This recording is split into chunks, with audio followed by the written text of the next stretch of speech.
အားလုံးပဲမင်္ဂလာပါခင်ဗျကျွန်တော်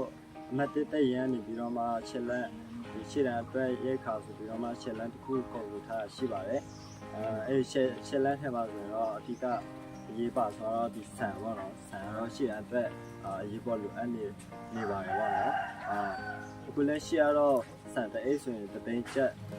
ဒီကိုကြတင်ပြီးဖြစ်တဲ့အနေထားမှာရှိပါတယ်ပေါ့နော်ကိုတက်နိုင်တော့ပေါ့ဝင်ပြကြဖို့လည်းတောင်းဆိုချင်ပါတယ်တအိတ်နိုင်လည်းအိတ်မနိုင်လည်းနိုင်တော့လေးပေါ့ဝင်ပြကြဖို့တောင်းဆိုချင်ပါတယ်ခင်ဗျအားလုံးကျေးဇူးတင်ပါတယ်အားလုံးမင်္ဂလာပါကျွန်တော်တို့ပြန်ရခေါ်ဆိုထားတဲ့ဆရာလက်ချက်လက်ထမှာစီ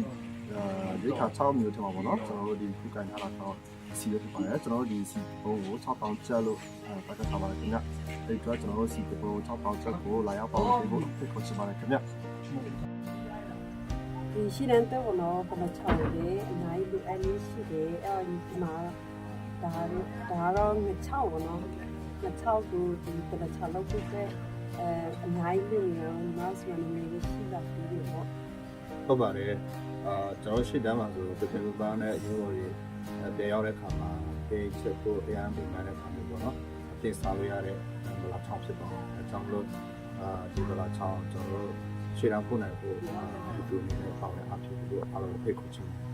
ဒါကတော့မာမီ6ပဲဖြစ်ပါတယ်ရှေ့တန်းရဲဘော်တွေအတွက်မရှိဖြစ်လို့ရတယ်လိခါ6လည်းဖြစ်ပါတယ်အခုကျွန်တော်တို့ခေါ်ဆိုထားတဲ့10ရက်တာ6လမ်းလေးမှာမာမီတစ်ဖာ3ခွဲဖြည့်လာရောက်ပါဝင်အဖြစ်ကိုတောင်းဆိုချင်ပါတယ်ညတီလေးရောက်ပြီဆိုတော့ရှစ်တရဲဘော်တွေချွေးချက်များပါတယ်အကြောင်းမလို့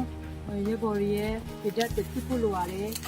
အကြောင်းမလို့ညီမတို့တရားခေါ်ဆိုထားတဲ့ရှစ်တရဲခါအတွက်